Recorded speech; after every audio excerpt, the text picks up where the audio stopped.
Welcome to MTG Burgeoning, your channel for all things magic. In this video, we are going to discuss the quintessential cards needed to build the core of a vehicle commander deck with Shorikai Genesis Engine as its general.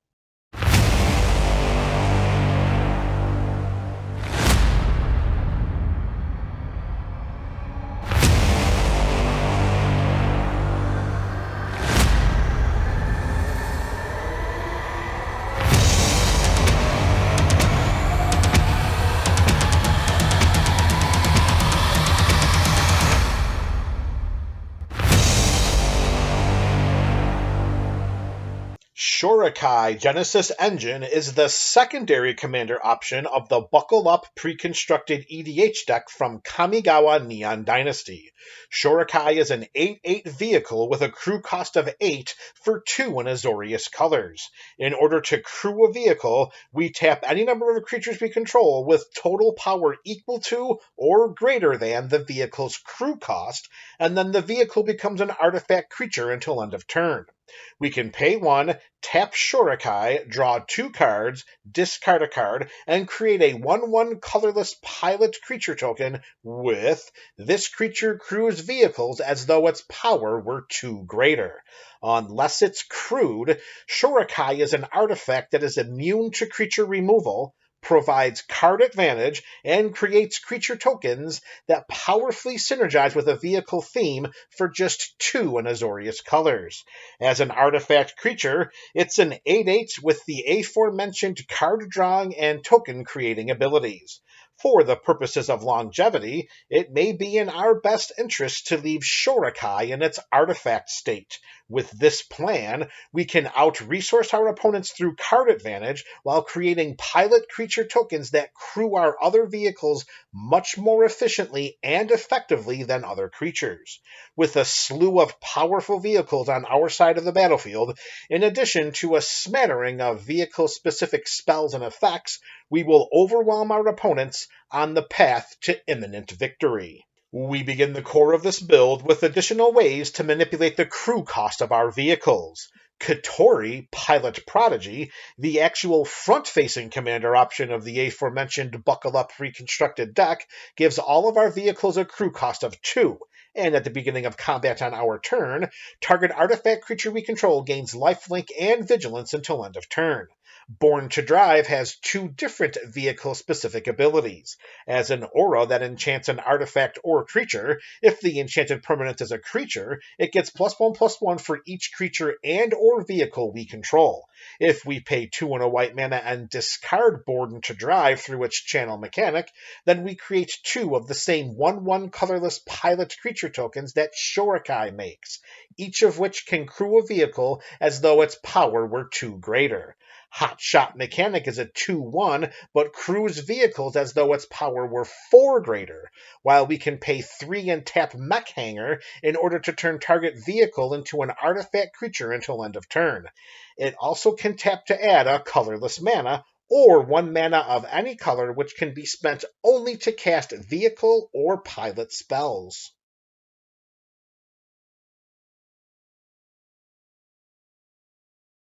Intruder Alarm keeps all creatures tapped during their controller's untap steps, but whenever a creature enters the battlefield, all creatures then become untapped. Although this enchantment does not directly reduce our crew costs, it does offer the ability to tap our creatures multiple times every turn for the purposes of crewing our vehicles, a dynamic from which we can benefit even during our opponent's turns. Depending on the quantity or the quality of our vehicles, Armed and Armored could be considered a win condition, as it turns all vehicles we control into artifact creatures until end of turn for just 1 and a white mana. There are also various vehicles that can help manipulate our crew costs. Reckoner Bankbuster has a crew cost of 3, and it enters the battlefield with 3 charge counters on it. We can pay 2, tap it, remove a charge counter from it, and draw a card. Then, if there are no charge counters on Reckoner Bankbuster, we also create a treasure token and another 1/1 colorless pilot creature token that crews vehicles as though its power were 2 greater. We get card advantage, mana acceleration, and crew cost reduction, all for the initial investment of just 2 mana. When Mobilizer Mech becomes crewed, up to 1 other target vehicle we control becomes an artifact creature until end of turn. Through Peace Walker Colossus's activated ability, another target vehicle we control becomes an artifact creature until end of turn. This ability only costs 1 and a white mana, and we don't even have to tap the Colossus in order to activate it. Whenever 1 or more vehicles we control attack, Prodigy's Prototype creates a 1/1 colorless pilot creature token that crews vehicles as though its power were 2 greater. With a bevy of abilities that reduce crew costs on our side of the battlefield, it's time to turn our attention to filling the core of this build with more vehicles. Focusing on evasion ensures that our creatures can deal combat damage to our opponents. Smuggler's Copter is a 3/3 with flying and has a crew cost of 1. Whenever it attacks or blocks, we may draw a card. If we do, then we discard a card. Heart of Kirin is a 4/4 with flying and vigilance and has a crew cost of 3. We may remove a loyalty counter from a planeswalker we control in order to crew it. Fleet Wheel Cruiser is a 5/3 with trample and haste and has a crew cost of 2. And when it enters the battlefield, it becomes an artifact creature until end of turn. Untethered Express is a 4/4 with trample and has a crew cost of just 1. And whenever it attacks, we put a +1/+1 counter on it. Managing the battlefield ensures our safety and allows our vehicles to deal combat damage to our opponents. When Sky Sovereign Council Flagship enters the battlefield or attacks, we deal 3 damage to target creature or planeswalker an opponent controls. When Surge Hacker Mech comes into play, it deals damage equal to twice the number of vehicles we control to target creature or planeswalker an opponent controls. It's also a heavy hitter in combat with its 5/5 body and menace with a crew cost of 4. When combat damage just isn't enough, we can look to our direct damage options. Knight Paladin has an enter the battlefield trigger stapled onto its 6/6 trampling body. When it comes into play, it deals 4 damage to each opponent. Reaver Titan is a 10/10 with a crew cost of 4 and has protection from mana value of 3 or less. There's no chump blocking this vehicle, and whenever it attacks, it deals 5 damage to each opponent. Versatility reigns supreme when considering the options secondary to our creatures creating other creatures. Thunderhawk Gunship is a 6/6 with flying and has a crew cost of only 2. When it comes into play, we create 2 2/2 white Astartes Warrior creature tokens with vigilance. Whenever the gunship attacks, attacking creatures we control gain flying until end of turn. This mass evasion enablement is considered a win condition here. Parhelion 2 is a 5/5 with flying, first strike, and vigilance, and has a crew cost of 4. Whenever it attacks, we create 2 4/4 white angel creature tokens with flying and vigilance that are attacking. These Sarah Angel creature tokens are useful for beating down our opponents. Speaking of beating down our opponents, Mech Titan Core is just a 2/4, but we can pay 5, exile it, and 4 other artifact creatures and or vehicles we control to create Mech Titan, a legendary 10/10 construct artifact creature token with flying, vigilance, trample, lifelink, and haste that's all colors. When Mech Titan leaves the battlefield, we return each other card exiled by Mech Titan Core to the battlefield tapped, while Mech Titan Core remains exiled. As we will see later in this video, exiling 4 artifact creatures in this build will be easier than Sunday morning. Consulate Dreadnought is a 7/11 without any evasion and has a crew cost of 6. However, it has a mana value of just 1 and can be crewed by tapping 2 of the 1/1 colorless pilot creature tokens already featured in this video. This vehicle is a beatdown option at any point during the game. As we continue to fill the core of this build with more vehicles, let's focus on some peripheral utility benefits. We'll never miss a land drop with the Omen Keel on our side of the battlefield. It's a 3/3 vehicle with a crew cost of 1, and whenever a vehicle we control deals combat damage to a player, that player exiles that many cards from the top of their library. We may play lands from among those cards as long as they remain exiled. Continuing our focus on lands, whenever Aerial Surveyor attacks, if defending player controls more lands than we do, we search our library for a Plains card and put it on to the battlefield tapped. As a 3/4 with flying and a crew cost of 2, we should have plenty of opportunities to activate this triggered ability. With lands aplenty on our side of the battlefield, we want as many cards in our hand as possible for the purposes of out-resourcing our opponents. When Conqueror's Galleon attacks, we exile it at the end of combat and return it to the battlefield transformed into Conqueror's Foothold, a land that can be tapped for a colorless mana, a looting effect, a card, or to return a card from our graveyard to our hand. With its 2/10 body, it can be sent into combat safely, and with a crew cost of 4, we can reasonably expect to utilize Conqueror's Foothold frequently throughout the game. When Weatherlight deals combat damage to a player, we look at the top 5 cards of our library and reveal a historic card from among them and put it into our hand. It may take a little longer to draw any cards from Weatherlight completed, but it is well worth the wait. Whenever a creature we control dies, we put a Pheresis counter on this artifact, and as long as it has 4 or more Pheresis counters on it, it's a Phyrexian creature in addition to its other types. When we put a Pheresis counter on Weatherlight completed, we scry 1 unless it has 7 or more Pheresis counters on it. If it does, then we draw a card instead of scrying. This only has a mana value of 2 and is a sneaky good way to build up value during the game.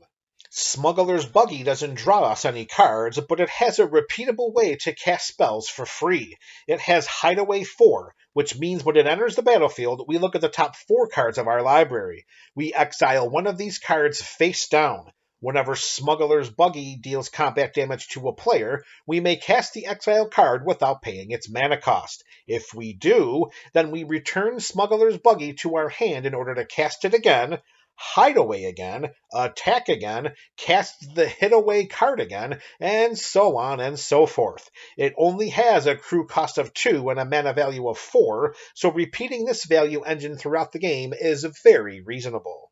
Now let's focus on some exile effects. When Nautiloid Ship comes into play, we exile target player's graveyard, and whenever it deals combat damage to a player, we may put a creature card exiled this way onto the battlefield and under our control. It's a 5/5 with flying and has a crew cost of 3, and can be activated by tapping just one of the aforementioned 1/1 colorless pilot artifact creature tokens. Unlicensed Hearse also has an exile effect, except it's limited to up to 2 cards from one single graveyard. Its power and toughness are equal to the number of cards exiled by it, and with both a crew cost and a mana value of 2, Unlicensed Hearse can have a major impact throughout the game. We can disrupt the battlefield with Mysterious Limousine. Whenever it comes into play or attacks, we exile up to 1 other target creature until Mysterious Limousine leaves the battlefield. If a creature is put into exile this way, then we return each other card exiled with it to the battlefield under its owner's control. This is an economical way to rid the battlefield of creature tokens, or to keep a troublesome or problematic creature in check. For a one-and-done effect, when Dermataxi comes into play, we exile a creature card from our graveyard through its imprint mechanic. We can tap 2 untapped creatures we control to make Dermataxi become a copy of the exile card until end of turn, except it's also a vehicle in addition to its other types. Notice that Dermataxi is crewed by tapping any 2 creatures we control. The powers of these creatures are not relevant here. Now let's bring this video to a close by including some cards that synergize with and enhance our vehicle theme. Ethereum Sculptor, Foundry Inspector, and Sten Paranoid Partisan reduce our artifact spells by 1, and Sten has a built-in blink ability that can protect itself from removal and combat damage. Brilliant Restoration returns all artifact and enchantment cards from our graveyard to the battlefield, while Dance of the Manse returns up to X artifact and or non-aura enchantments from our graveyard to play, and if X is 6 or more, then those permanents are 4/4 creatures in addition to their other types. Vehicles returned to the battlefield this way will remain 4/4 creatures and will no longer need to be crewed. Lita, Mechanical Engineer, untaps each other artifact creature we control at the beginning of our end step. She also creates 5/5 colorless vehicle artifact tokens with flying and a crew cost of 3 whenever we pay 3 and a white mana and tap her. We may have Imposter Mech enter the battlefield as a copy of a creature an opponent controls, except it's a vehicle artifact with a crew cost of 3 and loses all other card types. Imagine the possibilities. Since this is an artifact-themed build, including some artifact synergies provide additional benefits as well as strengthen our theme. Whenever we cast an artifact spell, Efficient Construction and Psi, Master Thopterist, create 1/1 colorless Thopter artifact creature tokens with flying. Psi also has an ability that allows us to draw a card by paying 1 and a blue mana and sacrificing 2 artifacts. If we control an artifact at the beginning of our upkeep, Thopter Spy Network creates one of these Thopters as well. It also draws us a card whenever 1 or more artifact creatures we control deal combat damage to a player. If we choose Mirren when it comes into play, then Mirrodin Besieged creates a 1/1 colorless mirror artifact creature token whenever we cast an artifact spell. If we choose Phyrexian, then at the beginning of our end step, if our graveyard has at least 15 cards in it, target opponent loses the game. Each choice is very relevant in this build. The token creatures created by these peripheral effects can crew our vehicles very easily. Whenever we cast a vehicle spell, SRAM, Senior Edificer, draws us a card. Vidalcan Archmage extends this card drawing ability to any artifact spell we cast. Whenever an artifact creature we control deals combat damage to a player, Research Thief draws us a card. Shimmermere allows us to cast our artifact spells as though they had flash. By paying 2 and a blue mana, we can activate Katsumasa the Animator's ability and make target non-creature artifact we control an artifact creature with flying until end of turn. If it's not a vehicle, it has base power and toughness of 1/1 until end of turn. This is another economical way to crew our vehicles and give them flying. Aeronaut Admiral also gives vehicles we control flying, while Cyberdrive Awakener extends this flying enablement to all artifact creatures we control. It also has an Enter the Battlefield trigger that makes each non-creature artifact we control a 4/4 artifact creature until end of turn. We can consider the Awakener a win condition here. We certainly want to protect our vehicles, and Bronze Guardian gives other artifacts we control Ward 2, which means that our opponents must pay 2 mana in order to target any of our artifacts with spells or abilities they control. Padim, Council of Innovation, gives our artifacts hexproof in addition to a potential end-step card draw trigger. Through its Metalcraft mechanic, Indomitable Archangel gives artifacts we control Shroud as long as we control at least 3 artifacts, while Darksteel Forge makes our artifacts indestructible. With our array of vehicles protected in layers, we should have no problem rolling right over all of our opponents. This video provided a blueprint for building the core of a vehicle commander deck around Shorikai Genesis Engine as its general. Removal spells, disruption, ramp, and the land base can vary from build to build, and also are dependent on metagame preferences and availability. The cards discussed during this video are suggested options for crafting the core of a vehicle EDH deck, in addition to providing ways to optimize this theme. Let me know your thoughts about these recommendations in the comment section below. This is MTG Burgeoning, your channel for all things magic.